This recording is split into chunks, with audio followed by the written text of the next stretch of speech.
Acompanhe comigo, por favor. Mateus, capítulo 25, versículo 14. É a parábola dos talentos, acredito que a maioria conhece. Diz assim a palavra do Senhor, Mateus 25, 14. Falando aqui, Jesus está falando a respeito do reino dos céus.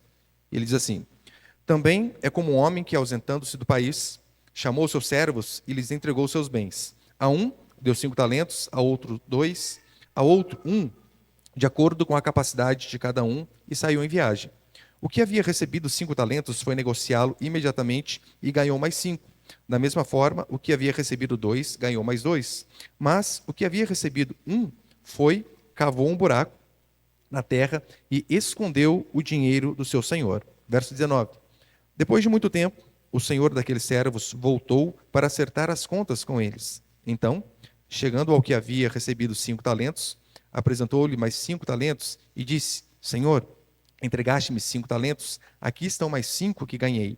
E o seu senhor lhe disse: muito bem, servo bom e fiel, foste fiel sobre o pouco, sobre o muito te colocarei. Participa da alegria do teu senhor. Chegando também o que havia recebido 2 talentos, disse: Senhor, entregaste-me 2 talentos, aqui estão mais 2 que ganhei. E o seu senhor lhe disse: muito bom, servo bom e fiel, foste fiel sobre o pouco, sobre o muito te colocarei. Participa da alegria do teu senhor. Verso 24. Por fim, chegando que havia recebido 1 talento, disse: Senhor, eu sabia que és um homem severo, que colhes onde não semeaste e recolhes onde não plantaste. Então, fiquei com medo e fui esconder na terra o teu talento. Aqui tens o que é teu. Mas o teu senhor lhe respondeu: servo mau e preguiçoso, sabias que colho onde não semeei e recolho onde não plantei? Devias, então, entregar o meu dinheiro aos banqueiros, e ao voltar, eu teria recebido com juros. Tirai dele o talento e entregai ao que tem 10 talentos. Verso 29. Pois a todo que tem, mais lhe será dado, e terá com fartura, mas ao que não tem, até aquilo que tem lhe será tirado.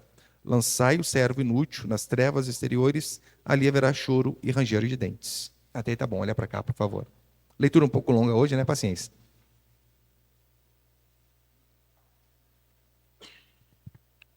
Como cristãos, nós de fato acreditamos que nós somos mordomos dos recursos que Deus nos confiou. E aqui, por mais que talentos se aplica a talento, a dons e por aí vai, mas o sentido original de fato é dinheiro. Talento era uma medida de dinheiro. Então, nós como cristãos, nós somos mordomos dos recursos que Deus nos confiou. E a nossa administração financeira, ela não deve ser vista apenas como algo natural, mas deve ser vista como algo espiritual, porque a forma como que nós lidamos com o nosso dinheiro fala em muito da nossa obediência a Deus. E em se tratando de finanças, não basta apenas trabalharmos de forma honesta e dura para recebermos o nosso salário, mas o que fazemos com o dinheiro que ganhamos, para Deus tem muita importância. Não é assim, trabalhei, honestamente o dinheiro é meu, faço o que eu quiser. Não, não, não. A forma como você administra, como você gasta, aquilo que Deus te capacitou a ganhar, tem muita importância. A parábola fala da responsabilidade humana diante de Deus, de que, de fato, nenhuma dádiva de Deus é em vão. E tudo que nós recebemos, teremos que um dia prestar contas. Você pensa que você que é marido, você vai prestar contas só da sua esposa e dos seus filhos diante de Deus? Não, você vai prestar conta também da forma como você administra o seu dinheiro. Todos nós vamos prestar essas contas ao Senhor. Portanto, quanto a finanças, se eu e você quisermos multiplicar o que recebemos, como nós vemos aqui na parábola dos talentos, é fundamental que, além de não ser preguiçoso, de aprender a trabalhar duro, você tenha sabedoria o suficiente para aprender a investir e aplicar o dinheiro também. Porque é basicamente isso que nós vemos na parábola. O que tinha 5 dobrou o que ele tinha recebido. O que tinha 2 também.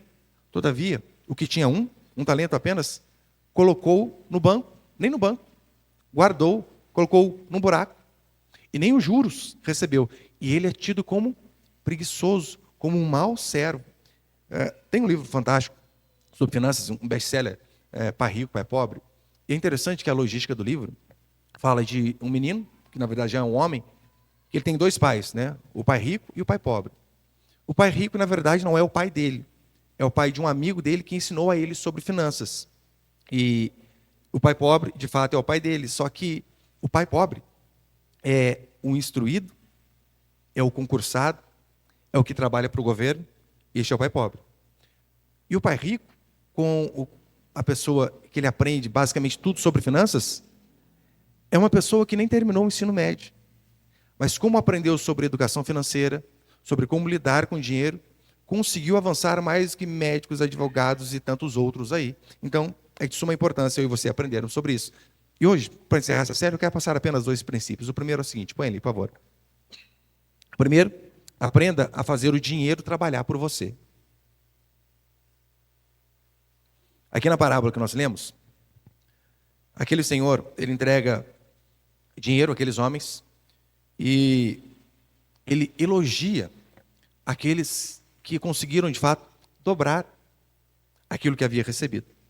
2 foram elogiados e aquele que só guardou, ele foi repreendido, e no verso 26 que nós lemos aqui, foi chamado de preguiçoso. Preguiça é um pecado seríssimo. Ele é chamado de preguiçoso.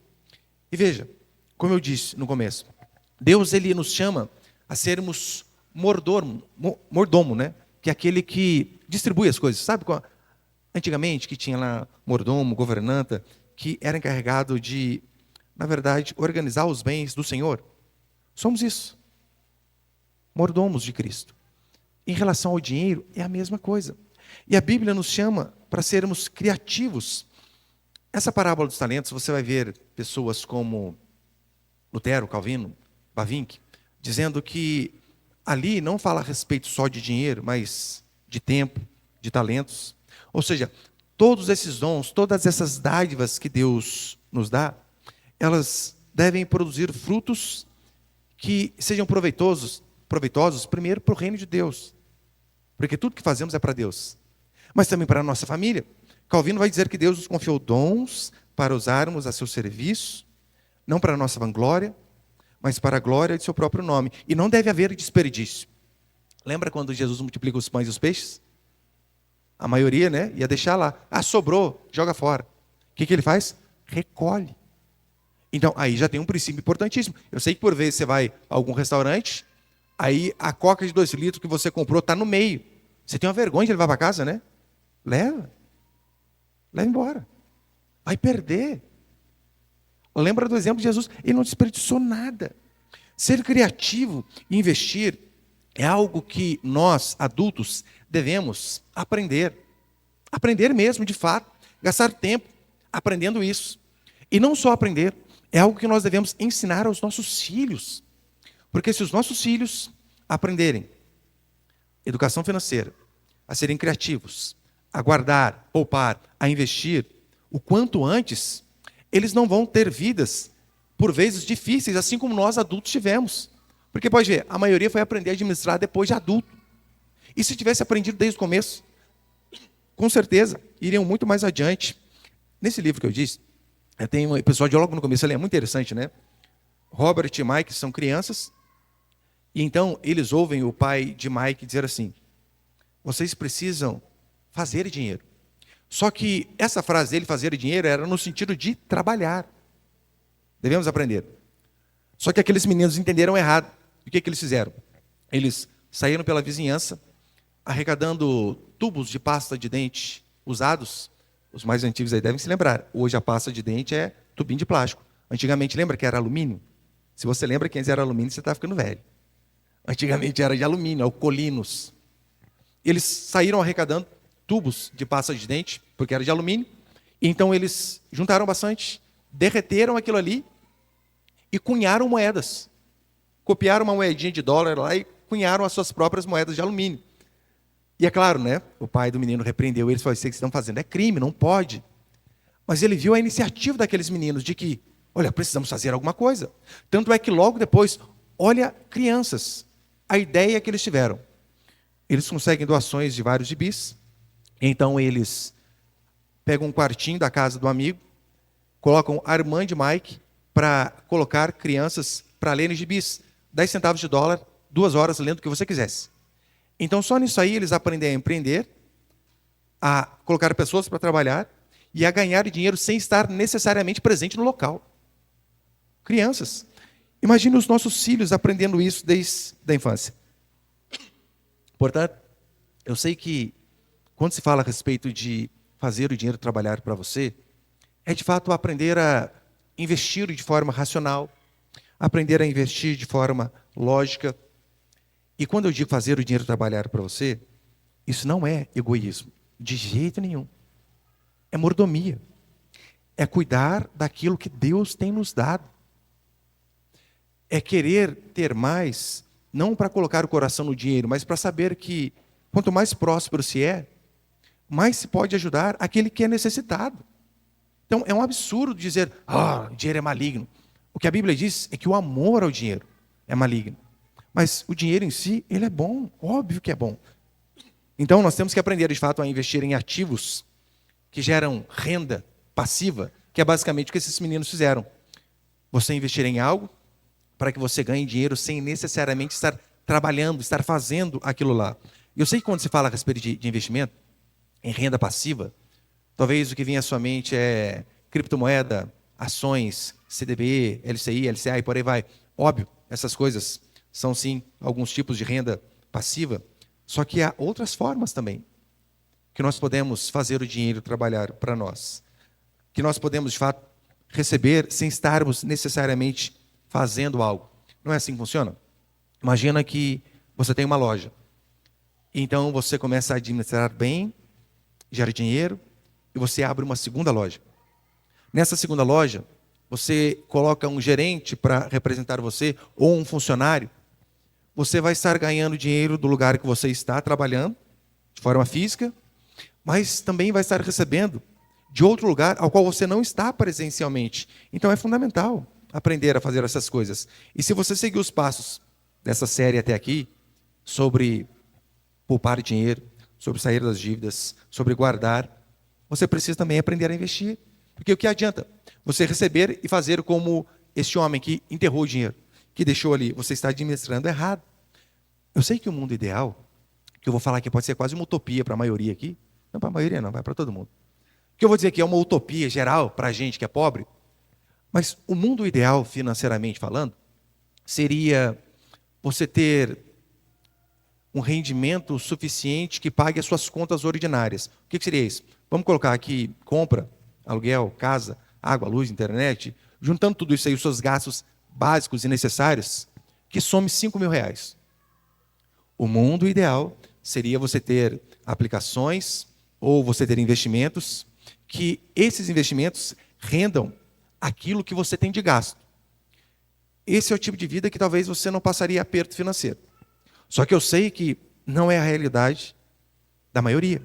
Porque para se chegar neste nível de ter as suas despesas pagas com rendimentos, é muito trabalho, é muito estudo, é muito investimento. Por vezes, é uma vida toda. Mas há outras formas, outros caminhos que nós podemos trilhar rumo à liberdade financeira. E quando eu digo liberdade financeira, irmãos, eu estou dizendo, sabe quando você vai, igual a minha esposa, né? A gente brinca. A minha esposa, ela vai ao supermercado e às vezes ela compra algumas coisas lá e ela não olha preço. Mas ela não olha preço porque sou eu que pago. E eu olho os preços. Mas você chegar àquele nível de que você vai a um restaurante e você não fica preocupado. Nossa, esse prato é mais caro, esse aqui é mais barato. Vamos nesse aqui que é mais barato. Sabe quando você compra sem olhar o preço? Isso aí deve ser uma maravilha, né? Não cheguei nesse nível, não. Que Deus nos abençoe. Que um dia a gente chega. Que a gente chegue. Mas veja, há caminhos que podem nos ajudar rumo à liberdade financeira.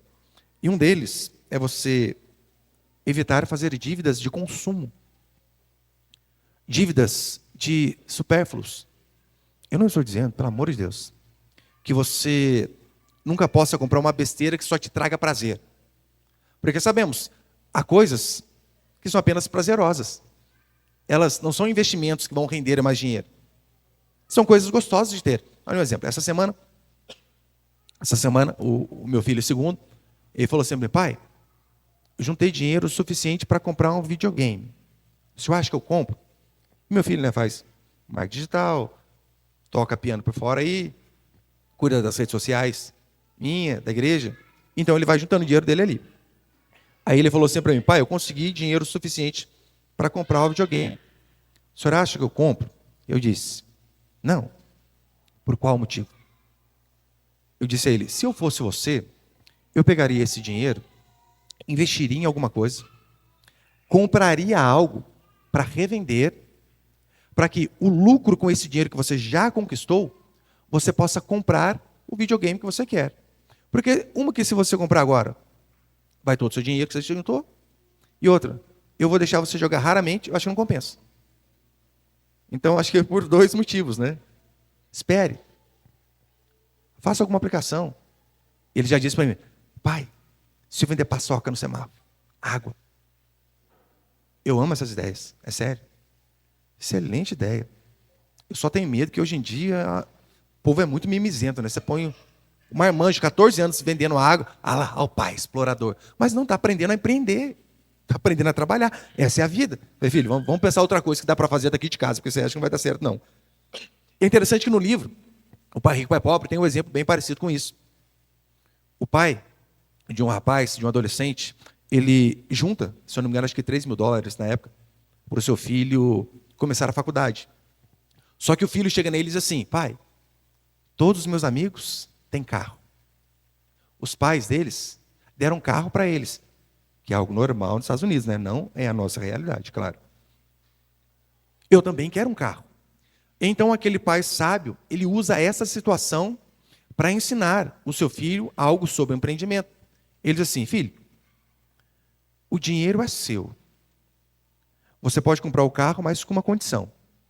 Primeiro, que você aprenda sobre aplicar na bolsa, sobre ações, e quando você aprender a aplicar esse dinheiro e o fruto dessas aplicações, o que você receber através dessas aplicações, der o valor que eu te emprestei, você pode comprar o carro sem problema nenhum. Então ele diz: eu nunca vi o meu filho estudar com tanto zelo a respeito de algo. Então eu e você devemos, através de circunstâncias ordinárias da vida, ensinar os filhos sobre finanças. Eu sei que às vezes dar exemplo de casa é ruim, né? Mas é que não tem outro exemplo para dar. É o que eu tento lá. Esses dias meu filho de novo, né, veio e falou assim para mim: pai, fui ao dentista. Eu falei: sério? Deu uma cárie e uma restauração. E aí? R$ 90. Eu falei: nossa, e agora? Não, agora tem que pagar. Eu falei: eu não vou pagar. Eu não vou. Mas por quê? Do Cauã o senhor pagou o aparelho. Eu falei: mas o seu irmão nasceu com a boca torta, com a mordida torta? Não é culpa dele. Talvez a culpa seja minha mesmo, genética. Agora você é cárie. Você sabe que tem que escovar o dente. Eu já ensinei você isso. Ninguém mandou não fazer. Vai pagar. 90 conto. Pergunta: escova 2 vezes agora na hora de dormir. Igual um louco. Mas as crianças precisam aprender. Os nossos filhos precisam aprender a dar valor. E eu ainda disse para ele assim: ainda bem que foi só uma restauração. Se fosse um canal, seria R$ 900. Aí já era o videogame, esquece. Então, ensinar princípios financeiros para os filhos é fundamental, fundamental. Então, eu e você devemos usar os recursos que nós temos à mão. Livros, cursos, conhecimento. É a melhor forma que nós temos de investir o nosso dinheiro. Investir para adquirir sabedoria. Para não levar uma vida capengando. Uma vida com dificuldades. Trabalhar só para pagar as contas, só para viver. Deus do céu, é terrível.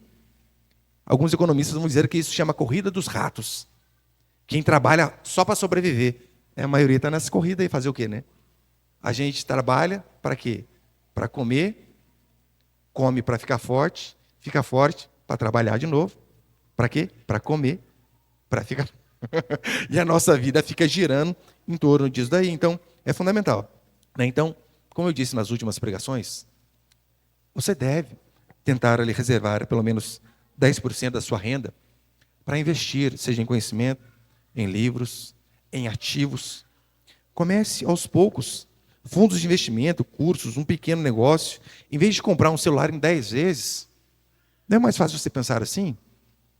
Como que eu posso gastar esse dinheiro em algo que pode trazer para mim algum retorno? Olha um exemplo bem básico. Hoje você percebeu, hoje em dia, que todo mundo está na internet? Instagram, YouTube, Facebook. YouTube.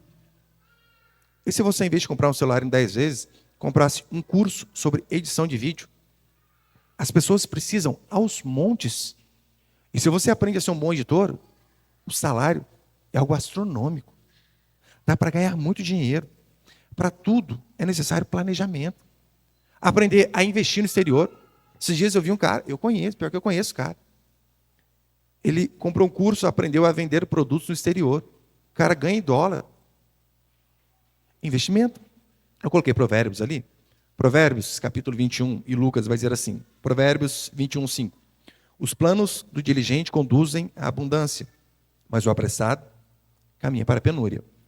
E em Lucas 14 vai dizer assim. Qual de vós, querendo edificar uma torre, não se assenta primeiro a fazer as contas dos gastos? Aqui é bem básico, né? Primeiro você deve planejar as coisas. Não saia gastando sem antes ter uma meta, ter um planejamento.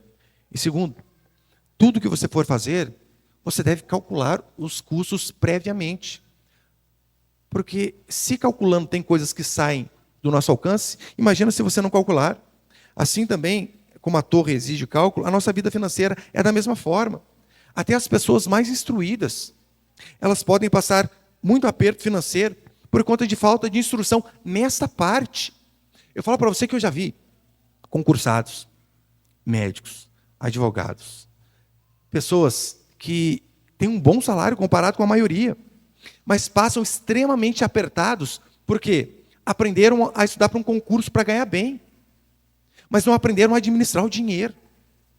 Em contrapartida, eu conheço pessoas que não sabem falar mal o português. Sabe, o subir para cima, descer para baixo, constantemente.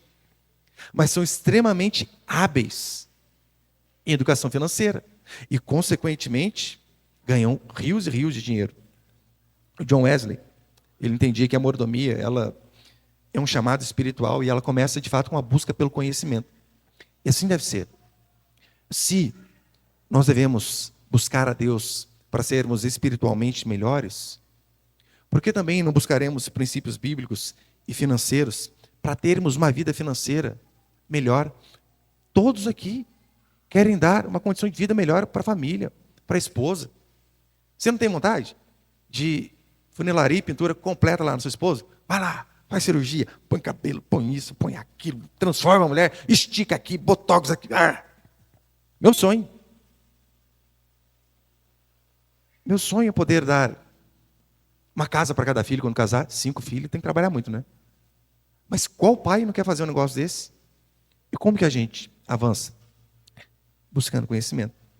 Por isso é fundamental sair de dívidas desnecessárias e se esforçar para que, se for fazer dívidas, no máximo, dívidas que vão trazer retorno, ou o que é chamado, né, dívidas de alavancagem. E segundo para encerrar, põe ele, por favor. Segundo princípio, investimento requer coragem e fé.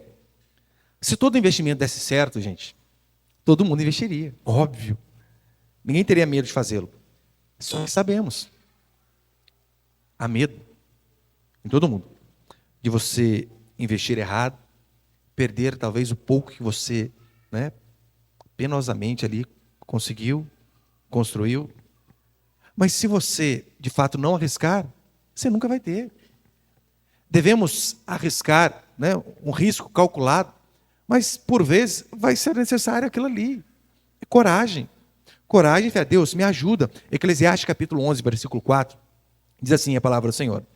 Quem observa o vento não semeará, e quem olha para as nuvens não cegará. Ou seja, aquela pessoa que espera as condições perfeitas para agir. Eu quero começar um negócio, mas quando eu tiver com 20 mil no banco, quando o dólar abaixar, quando o presidente não for esquerdista, quando tal coisa. Se você esperar essas condições, provavelmente você nunca vai começar a empreender. Nunca vai. Como já disseram, o pessimista reclama do vento. O otimista espera que eles melhorem. O realista ajusta as velas. Lembra que eu citei umas pregações anteriores de Harry Eker, autor de Os Segredos da Mente Milionária, ele tem uma frase que é assim: preparar, fogo, apontar. O contrário daquilo que a gente aprendeu, né? Preparar, apontar, fogo. Ele explica o porquê devemos agir assim. Preparar, fogo, apontar. Você prepara ali o que dá para preparar e faça. Depois você vai corrigindo a rota, vai melhorando as coisas. Pode pegar aí qualquer investidor, qualquer youtuber que de fato conseguiu avançar financeiramente. Eles começaram por vezes, era com uma câmerazinha dessa aqui, ó, celular. Hoje tem um estúdio, hoje avança, mas começaram e foram acertando, e assim também devemos fazer. Se você for para o Antigo Testamento, você vai ver que por vezes, diante de guerras com inimigos muito mais poderosos, muito mais, sabe qual foi o conselho de Deus para o seu povo? Não foi uma estratégia militar, olha, espere, não. Foi só assim, ó, não temas. Não temas. Só vai. Moisés, certa vez, ele está orando, Deus, nos dá vitória, nos dá vitória, nos dá vitória. Prestes a entrar numa guerra. Aí Deus diz assim para ele: por que clamas a mim? Ordena aos homens que marchem. Ou seja, meu servo, já orou bastante. Vamos agir. Vai para a guerra, desembainha essa espada. Vai para cima, é assim que funciona. Josué 1,9: esforça-te, tem bom ânimo e não temas. Essa é a vida, na maioria das vezes. Você não vai ter todas as condições necessárias. Mas você vai ter que ter coragem. Coragem e fé para que Deus te abençoe. E até nas batalhas. Nós vemos que Deus, às vezes, Ele ia dando as estratégias no decorrer das lutas, no decorrer dos dias. E quando se fala em investir, em empreender, é claro, devemos buscar o máximo de conhecimento que pudermos antes. Sim, estude, faça curso, leia. Busque bons conselheiros, como eu disse nas últimas mensagens. Na multidão de conselheiros há sabedoria. Vá atrás de alguém que já chegou onde você pretende chegar. Alguém que já está no ramo que você pretende abrir. Vá. Peça para trabalhar, por vezes de graça, só para aprender. É assim que funciona. Mas ainda assim é necessário isso. Coragem e fé. Porque a fé não é a ausência de dificuldades, mas é você avançar. Mesmo por vezes não tendo um horizonte limpo à sua frente. Mesmo às vezes com dúvidas. Superar o medo financeiro requer confiança em Deus. Mas não só isso. Aprendizado contínuo. Se você não decide aprender de forma contínua, você fica para trás. Eu citei semana passada, retrasada, o exemplo da Kodak. Kodak, empresa de fotografia, ela era muito grande. Mas aí, chegando o digital, ela não quis se atualizar como Canon e outras marcas. O que aconteceu? Faliu. As empresas gigantescas como a Kodak chegam à falência por não se atualizar, por não aprender constantemente, de forma ali, né? Você também, eu também, todos nós. De forma prática, o que seria isso? Como eu disse, aprenda a investir em que seja com pouco. Busque mentores. Pergunte. Pergunte para alguém, fulano, como você começou? De onde veio a ideia? Por que você faz assim? Por que você faz assado? Me ensina. Busque essas pessoas. Essas pessoas têm muito conhecimento para passar para você. Os gregos, eles usavam muito isso em relação à sabedoria. Tanto é que o rei Filipe II da Macedônia, ele pega o homem mais sábio da Grécia de sua época, Aristóteles, e diz assim: você vai ser guru do meu filho. Alguns historiadores vão dizer que Aristóteles passou 7 anos com o filho de Filipe II, rei da Macedônia. Sabe quem foi esse filho dele? Alexandre o Grande. Por que ele se tornou um dos maiores conquistadores? Porque o pai dele viu: este daqui tem muito a acrescentar, muita sabedoria para passar para ele. Provérbios, capítulo 18, versículo 15, a escritura diz assim: o coração do prudente adquire conhecimento, e o ouvido dos sábios busca sabedoria. E hoje nós vivemos a era da tecnologia. Eu digo para vocês, o mais importante do que você saber fazer alguma coisa, sabe o que é? É você saber vender o que você faz. É fundamental você saber vender o que você faz. Eu vou mostrar para você como que isso é verdade. Quantos aqui já fizeram lanche em casa? O lanche que eu digo é, sabe lá, x-salada, o x-bacon, o caseiro. Você fazendo hambúrguer, alface, maionese. Já fizeram? Levanta a mão. Já fizeram em casa? A maioria, né? Minha esposa faz delicioso. Nossa, maravilha. Quantos aqui, humildemente, reconhecem que o seu lanche feito em casa ficou melhor que o lanche do McDonald's? Ficou ou não ficou? Eu tenho certeza. Do McDonald's, dá 2 mordidas, acaba o negócio. Horrível. Horrível. Mas você já pensou o porquê que o seu lanche, que é muito mais gostoso que o do McDonald's, não dá tanto dinheiro, igual aquele lanche ruim do McDonald's dá? Sabe por quê? Porque Ray Kroc, o idealizador do McDonald's, o dono, ele sabe vender o seu produto. E ele aprendeu tanto a vender o produto que ele aprendeu mais a vender do que fazer um produto de qualidade. Por isso que ele consegue. É tão interessante que uma vez eu li sobre uma palestra que ele deu. Ele estava na faculdade, então ele perguntou assim para a plateia: qual ramo vocês acham que eu atuo? De onde vocês acham que vem o meu dinheiro? E todo mundo disse: óbvio, hambúrguer. Você vem do ramo de hambúrguer. E ele disse: não. O pessoal ficou espantado, só pode ser brincadeira. Ele disse: meu negócio mais forte são imóveis. As lojas de hambúrguer só tem porque antes eu comprei os imóveis. E ele começou fazendo x-salada, pior do que o seu. E hoje em dia, ele possui mais imóveis que a Igreja Católica. Tamanha a quantidade de lugares que ele comprou para abrir lojas do McDonald's. E você faz um lanche mais gostoso. Por que você não consegue ter o que ele tem? É porque na maioria das vezes você não sabe vender o seu produto. E quando eu digo vender o produto, até entrevista de emprego. Sabia que numa entrevista de emprego você está se vendendo? Aí você não sabe falar. Você é muito acanhado. Você tropeça no português. Você está se vendendo mal. É fundamental aprender a se vender. Portanto, hoje de abril, né? 25? Acho que é, né? 25 de abril. Se eu pudesse dizer 2 coisas essenciais para que o empreendimento de qualquer um de vocês avance, seria vocês aprenderem sobre marketing e vendas. Não importa o que você faz. Você necessita aprender sobre marketing e vendas. Por que eu digo isso? Você precisa aprender a fazer alguém desejar aquilo que você tem. Aquilo que você vende, aquilo que você produz. Só mais um exemplo, estou encerrando.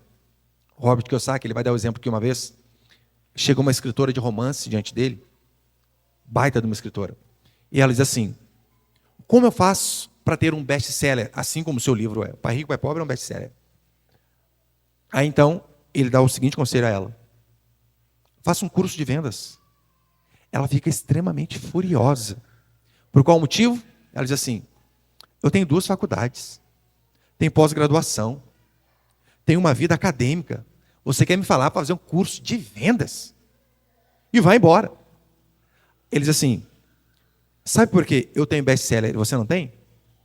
Porque eu sei vender o meu livro. E o meu livro está lá. Não é melhor escritor.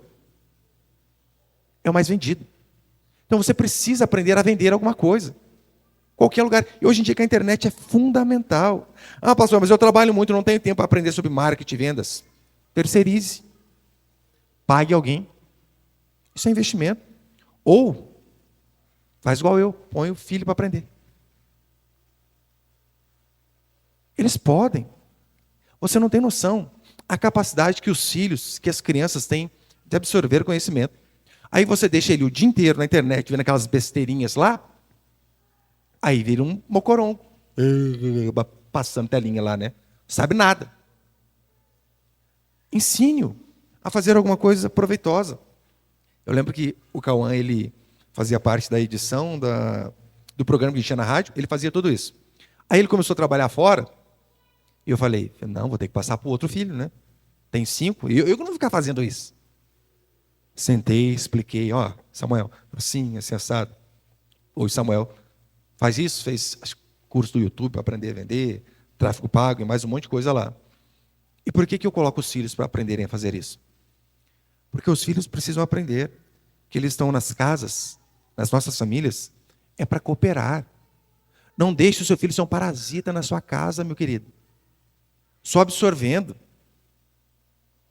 Sua casa não é colônia de férias. Eles têm que trabalhar. Ontem eu visitei o irmão, foi até interessante, né? Eu entrei na casa dele, só dando ordem para a molecada. Pega o lixo, faz isso, você vem aqui, vai outro. Ah!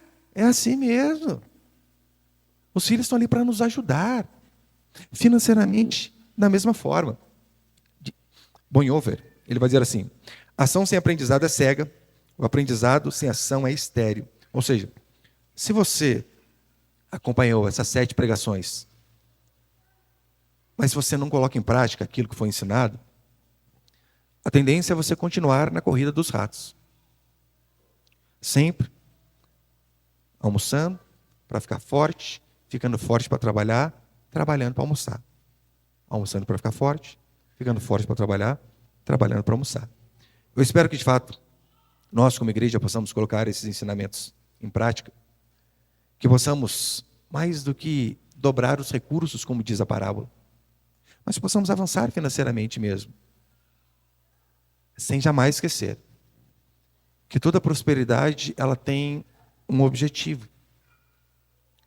E o objetivo maior da prosperidade não é você ter uma vida boa apenas para si, mas é você pensar no reino de Deus e você pensar no próximo, em aliviar a vida daquele que passa alguma dificuldade. Como cristãos, nós acreditamos que Deus, de fato, nos confiou recursos financeiros para gerenciá-los com um propósito, não para a nossa glória, mas é para a glória do Senhor. Que sejamos um canal de generosidade, que venhamos a ser pessoas não mesquinhas, que querem apenas para si, mas que nossas finanças glorifiquem a Deus, sustentem nossas famílias e que nós possamos também abençoar aqueles que precisam. Porque, convenhamos, é extremamente triste quando você vê algum familiar, algum parente, passando algum tipo de necessidade e você não tem nem para você. Você sabe, eu queria ajudar, mas se eu tirar daqui, né, eu vou cobrir um santo descobrindo o outro. Não dá.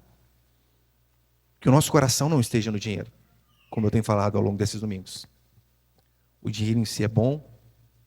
Através dele, nós podemos fazer com que o evangelho se propague mais. Possamos ajudar mais pessoas. Podemos ajudar mais pessoas.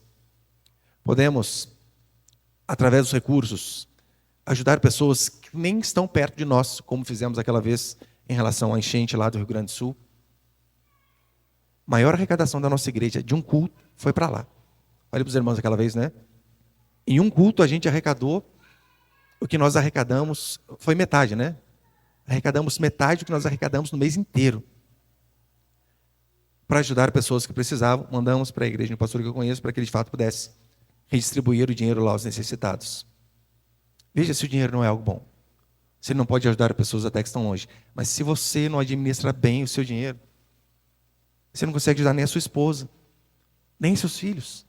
Então que Deus de fato nos dê a graça de sermos abençoados, prósperos, mas sermos, acima de tudo, generosos. Amém, meus queridos?